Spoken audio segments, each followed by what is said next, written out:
Hello and welcome to the second episode of my podcast of the new series where I talk to my friends from our online community of Queen fans, Brian May fans, and stereographers. I'm very happy and very excited to introduce you to my today's guest. Her name is Hanna, and she is a wonderful artist and also a photographer, a stereo photographer, and I'm very happy to have her as my guest today. Hello. Hello, Katya. Nice to talk to you. Thank you for coming today. Just to start our conversation, I just wanted to ask you to tell us a couple of things about yourself, whatever you want to tell us. About myself. Okay, let's see. Yeah, as you said, my name is Hanna. I'm from Germany. I'm 32 years old. And I got to meet you over Instagram because we both share a love of stereoscopy, and also I occasionally post my drawings on Instagram. Drawing is like my one biggest hobby, I would say, probably. And yeah, I'm a teacher. Is there anything else about me? Yeah, well, thank you so much. There are lots of common things between us because I'm a teacher as well. So yes, we understand each other very, very well. We share the pain of grading papers sometimes. Yes, and teaching on Zoom this year, Yes. And here we are on Zoom again. Yeah. So yeah, I just wanted to ask you first of all about your art and. Well, first of all, what inspired you to start drawing? And I know that you draw Queen-related art, but you also draw other things. And I was wondering, when did you start to draw? Was it when you became a fan of Brian and of Queen, or was it did you do it before? And also, what inspired you to start drawing Queen-related art? Yeah, that's a really interesting question. Like I actually had to think back a little, like when I think I've always been drawing. Like the first time I remember drawing was probably on my parents' bedroom wall or something like that. I've always been drawing. And I also do remember talking about fan art. When I was like maybe 13 or 14, I had these typical teeny bands, boy band thing kind of, and I do remember drawing them sometimes, but I never really systematically wanted to draw one band the way that I just really want to draw Queen and Brian May. So I think for fan art, it's really only just, since I've really become a Queen fan. But as you said, I don't only draw Queen, I don't only draw portraits, I also really enjoy drawing animals. So, and I think for me, it's like, it depends on the medium a little bit. So since I've discovered pastel pencils, which is like my biggest joy at the moment to just try where they can get me and what kind of effect I can achieve with them. This really just works for me with the music of Queen somehow, like, because they have such a stage presence and such special light when they perform, I feel like, so that really just draws me in. When I was just wondering, when you are drawing Queen or Brian, do you usually listen to music? Do you like, when it's playing, or do you prefer to do it in silence? No, usually I do listen to music, and I usually also listen to Queen when I draw Queen. I guess we'll also talk about that later. I have several go-to songs that always kind of get me into the creative spirit, I guess. Sometimes I also need some quiet, I guess, when I draw. Like sometimes I can really just get lost in one tiny detail or something like that. Then I need silence, actually. But for most of the process, I like to listen to their albums. For me, it's a bit different. Like when I write about a song or an album, I listen to it a lot. I really have to feel myself with this music. But when I write, I cannot listen to anything. It's really distracting for me. So it's interesting, like different process, like a little bit different. Yeah. I guess it depends, because your art is connected to words, I think, right? And if words from the songs, I think they can interfere with the process. So I can imagine, like, I'm not a writer, but yeah, I guess I couldn't write an essay either if with the music, but maybe some people can, but yeah. Well, if it's not something creative, I can listen to something as long as it's in a different language. Like if I'm working with Russian, it has to be in English or, in some other language. But if I'm working with English, it has to be not in English. That's kind of interesting because, I guess I would probably also find it more difficult to draw if I was listening to a German song. If you know, I think there's always still the language barrier. I mean, yeah, maybe that's a factor. Well, since you mentioned it, what are the songs that inspire you, that you like to listen to when you start drawing? So I guess I have several songs. That the song I listen to most, according to Spotify, is the Prophet song. I know it's probably not the song most people think of immediately when they hear the band name Queen, but for me it's just, so powerful and meaningful, and like it has these different sections that are so different but still connected, and I don't know, it just really always means something different to me every time I hear it. So that's usually the song I turn up the volume, and then it gets me thinking and drawing. Mostly. You know, I sometimes have artist block too, and I just can't do it, but usually this song works for me. Yeah, I completely understand that it's a very important song for me as well. Yes, it's amazing how it uses in this section of the canon of the choir, the words, they become just like these elements with meanings. Like it doesn't matter which word this is, but it's still filled with meaning. I don't know, it's I'm not sure if I could say it. Yeah, but I think I completely understand what you mean. To me, it's like a collage of some sort, and I get these, I don't know, especially with the guitar parts, I just feel such an energy from that song, and it's hard to put into words, I think, but yeah, this song really has so many layers, and it just always fascinates me. Yeah. And I think Brian actually mentioned it in one of his interviews, that he had a dream or like almost a vision of this, and so it like you can feel it, that it comes from your soul. Yeah. And I mean, the vision is kind of dark in that song, isn't it? And I think that's also something many artists on Instagram also like the darker or more philosophical elements of Queen music, because it lends itself to, you know, trying to put it into a picture or something like that. Absolutely, yeah. So what was the moment when you started listening to Queen? What was your moment? My moment. Yeah. It's like many other people, I grew up with Queen because my parents listened to a lot of Queen when I was growing up. So I feel like I've always known Queen. Like I can't remember the first time I learned about some of their songs or something like that, because especially on car rides and something like that, my parents would always have Queen in the mix somewhere. Like they were not exclusively listening to Queen, but I do remember being in a car and singing "We Will Rock You" with my brother and things like that. So I can really say I grew up with them. But I also do remember the way I came across Brian a few years ago, or first heard about Brian on a TV, where I think it was about the badger cull or like animal activism in Britain somehow. And as you know, I'm a vegan. I'm also interested in animal rights, and I'm just always very appreciative of celebrities who also advocate and try to do something good and fight for animal rights. So I think that's when I realized, hey, isn't that the Queen guitarist? You know, so I made the connection, and then I actually started following Brian on Instagram. I was so happy to see that he was active on social media. And of course, he also had his music on there, and that kind of really got me back into listening to his solo work too, which I have to admit I didn't really know much about before following him. And so I think that's when I really started to really go back into each album and like systematically listen to more and more of the songs, because I think my parents mostly listened to the greatest hits or something like that.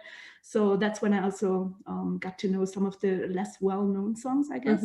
Also, I did watch the Bohemian Rhapsody movie and liked it a lot, I have to say. Yeah, and I think that also was a factor. Did you watch and like that movie too? Yeah, I did. I was already kind of in the fandom by that time, but yeah, I loved it, and I watched it. I don't remember how many times I went to the movie theater. It was a great experience, and for me, it was actually the first experience of being in the crowd of Queen fans, because I never was, like, I was only in the online community. But it was so cool to come to Toronto theater and to see all those people wearing Queen t-shirts and dressed as Freddie, and it was like a celebration. It was the first night of Canadian premiere.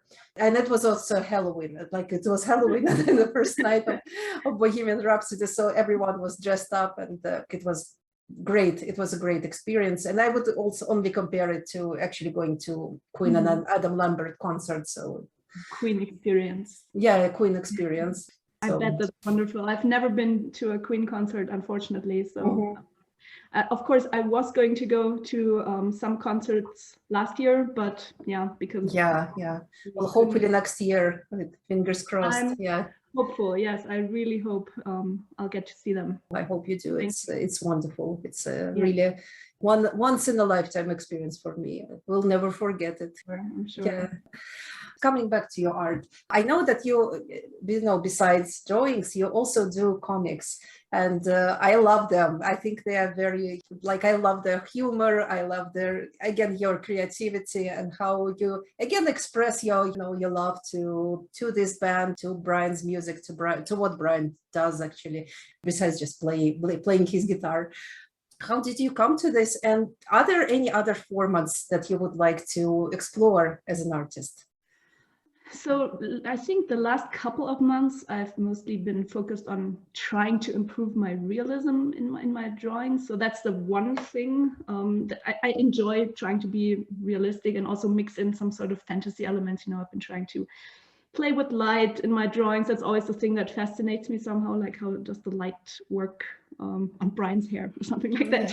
Yes. My favorite part to draw. And the comics, I really love drawing comics. I think that was actually the first thing I ever drew was comics of my teachers and the experiences I have in my everyday life and my classmates and things like that. So I would always draw a comic on a piece of paper and pass it around the classroom, like a nightmare for my teachers, of course. Yeah, would you get in trouble for this? Sometimes, I remember once, I think my geography teacher got one or took it away from me and was drawing about him, so that was a pleasant experience. But he saw the humor in it too, unfortunately. Because that's one thing I wanted to say is I always try to have comics there. I mean, comics are there to make jokes and to be funny, but it should never make fun of people, I think. So always kind of important to me, not to be in any way insulting or I mean, in a comic you over exaggerate some features, but you don't want to be too much. So I guess that's also why I don't draw as many or don't post as many comics, because I think there's a very thin line you have to be on, or you shouldn't cross when you draw funny pictures. So and I know humor is not everybody likes the same things or doesn't think the same things are funny, but it's funny. It's a different way of drawing. I enjoy drawing comics, and I wish I had some new tour content. I think I do the most Queen comics when they were touring in Japan and Korea, and we got some insights into the group dynamics, because usually where I get my ideas, like the chemistry between Brian and Roger and Adam. I really do like drawing comics, and I was thinking the other day, I hope I can make some more soon. Yeah, well, I'm really looking forward to them. It's always a joy to see them, and I really love that they're very respectful to the heroes, but they're also very funny, and I'm sure that if Brian or Rogers see them, then they won't be offended, but they will just love. So that's what matters, I think. Thank you. Oh gosh, I always hope. I'm never sure if I want to see some. It's always a balancing act, I think. I really do hope it's never. And a lot of the other artists on Instagram would never draw something insulting, and there's so much love and so much respect, and I think if that shines through, then it's great art. Absolutely. So another thing that I wanted to discuss, just to explain to you all, we, both Hanna and I, we are a part of this big Instagram community where people just take stereo photos, mostly as stereo pairs. So you take one picture, then take a step sideways and take another picture, and you need a special viewer, a stereoscope, or you can just free view, which is kind of a technique that you can actually master. So there are different ways of free viewing, and we won't go into technical details, but But yeah, I just wanted to ask you, how did you come to stereoscopy, and what is stereoscopy for you? Like, how can you speak through these pictures? How can you convey your creativity through this? I really have to say that's something that I really came to through Brian, because I have to admit, I've never heard about stereoscopy before I went to Brian's Instagram page, and I was confused why he always posted 2 pictures of a flower or something like that. And I was very confused at first, and I thought, what's he doing there? And then I think in one post he just explained it a little bit, like you have to cross your eyes if you want to see the 3D effect in the picture. And I think it was pretty late at night, and I was sitting on my phone and trying to, cross my eyes to see the 3D effect in the picture. And it took a while. Like, it's usually, I mean, some people apparently can just see it immediately, but for me, it really took a while. And I specifically remember that moment when it suddenly worked. It was like, whoa, that's really cool. So I will always remember that. I had no idea how this worked. So I kind of went to look at some other pictures, probably mostly on his side or on his Instagram page at that point. And slowly I saw, oh, hey, there are more people who take these kind of pictures. And I think for a few months, I really just enjoyed looking at them and appreciated them. And I bought the Queen in 3D book, which came with the OWL viewer, which helps you to see the 3D more easily. And I became really fascinated because the pictures feel so alive when you look at them. They're the pictures of Freddie in the book, etc. So that was really great, I think, that you could see them in 3D. Yeah, and so I slowly learned about it. And at some point I was like, maybe I could try and take those pictures too myself. And I'm still a beginner. Like, sometimes they don't work out, or you don't get the depth. I mean, you know what I'm talking about. Yeah, right? yes, Like, yes.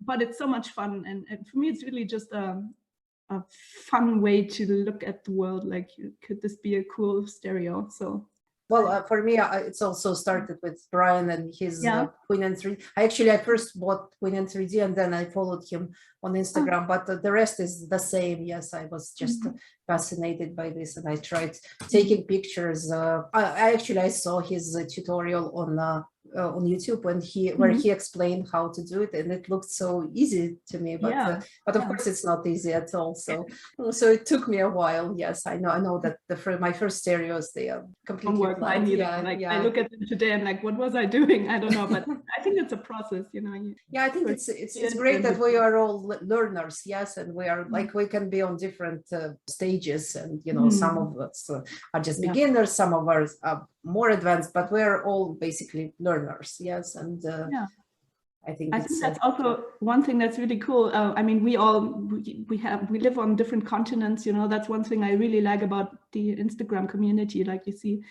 pictures from different countries and different countrysides and cities that are halfway around the planet. I think that's really cool. And also when Brian posts about stereoscopy on Mars, like 3D pictures of other planets, it like blows my mind. It's so cool. Yeah. Just seeing the moon in 3D. There was this book, stereoscopic book that he published, Moon and Mission Moon, I think. Mission Moon in 3D, or this very distant objects like Ultima Thule and all these things that we are not able to see even in 2D, but in 3D it's just it's mind-blowing. You can see all those little grains and little rocks. Absolutely. So I think that it's a great area that I had never heard of before. So I'm, as I said, I'm still new, but it's fun, and it helped me meet some really cool people like you. Yes. So same for me. Same for me.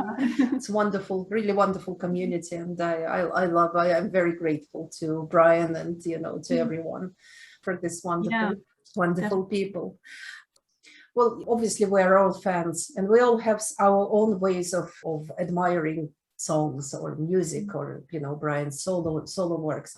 So how do you think your creativity convey your perception of this music? Because I can just explain, for me, the reason why I write essays, because when I feel these very strong emotions, I just need to express them somehow. Yes. And that's the best way I can do it. Yes. Just by writing this in some kind of form and, with a little bit of research. So it's not just, just my emotions and nothing else. Yes. But how does it work for you as an artist or as a photographer? Yeah, I think it works very similarly to what you just said. Like you have an emotion or a song touches you, and then you have to get it out of yourself, the emotions or the thoughts. And I usually have a need to draw, like it's almost a physical need, and you have to put that on paper somehow with words or with drawings. I guess it's I think it's very similar. So and for me, it's always also a way of thinking about other things, because as I said, I have many memories attached to Queen, like growing up and hearing the song. So whenever I draw, I also relive the memories. It helps me calm down after a stressful day, and like it's a way of dealing with things too. So it's really a great way for me to express myself. So it's interesting, yeah. So these drawings, they also kind of accumulate your own experiences and your own life. Yes, and that's that's really very interesting. One more question that I'm going to ask everyone: what does it mean to you to be a fan of a band or a fan of Brian? How would you describe it? That's an interesting question. Like, I have to admit that the Queen fandom is the first fandom I really got into, like really into, and I realized there's this whole community on social media that some people are such experts on the band and they know everything, of every date and every fact, and I'm always amazed by those people, how much knowledge they have about the band history and things like that. And I think that's great, but to me that's not what it means to me. Like I don't have to know every single lyric or things like that. What does it mean to me? I think it means like having this, like a soundtrack to your life kind of thing. Like to me, that's really what Queen is. Like they've always been there somehow, and it's something to turn to for me. And when I think of Brian, it's really also that I just admire so many things about him. Like I see him as a kind of role model in a way, because he's so, and I don't want to sound like like I'm overdoing it, but he has so many aspects to his personality. He's such a great guy, I think, and that really inspires me to try and be a better person and try different things, and taking stereos or inspire me to stay vegan or try and do something. That makes sense, because it's very I know it's a difficult question, and I'm not sure what would be the proper way for me to respond, but I think it's very similar for me. I think I also see Queen music as a soundtrack of my life, because I had this cassette. It was still a cassette of their greatest hits, and I lived all over the world, in different countries, but I always had this cassette with me. And of course, when I got to follow Brian, and when I also became a part of the fandom, I also see him as a role model and as a mentor in some ways, even though, I never met him. But of course, I learned a lot from him, and lots of things in my life changed thanks to him. And, and he kind of inspired me to try different things, which is great. And I think that's a very unique thing about him. He doesn't just plays his own music or publishes his books. He also, inspires us, and I think he does it quite consciously. He wants us to create. He really does. And I realized the other day that I also hold other celebrities to higher standards now because of him, It's the way he interacts with his fans. And I think that's just great. And the way he talks about other people, he has this very respectful way of talking. And that's something I really appreciate. And also, I think he's just really someone to look up to. Yeah, I agree. And also Freddie, that's something I took from the Bohemian Rhapsody movie. Like I think Brian said he lived unapologetically or something like that. So Yeah. life lessons from Queen. Yes. For me, I also learned a lot from Freddie, and how brave he was, and really fearless to do so many things that were for that time period very sometimes shocking, sometimes just something that no one has done before. I guess that's true. Like in the 70s and 80s, I think many people were also shocked a bit by, by some of the songs or some of the stuff, the videos. My dad always talks about how shocked my grandpa was by some of Freddie's stage outfits, you know. Different time. Well, I think these are all the questions that I wanted to ask you. So thank you so much for coming, for agreeing to be my guest. It's been very, very interesting talking to you. And if you're listening to us, please check out Hanna's art and photos and stereos on Instagram. Her Instagram handle is liveforever.today. And so you will enjoy it as much as I do. So thank you so much. And I hope we can continue talking about it. Okay, thank you, Katya. Thank you for having me and talking to me. It was fun. Yes, absolutely. Absolutely.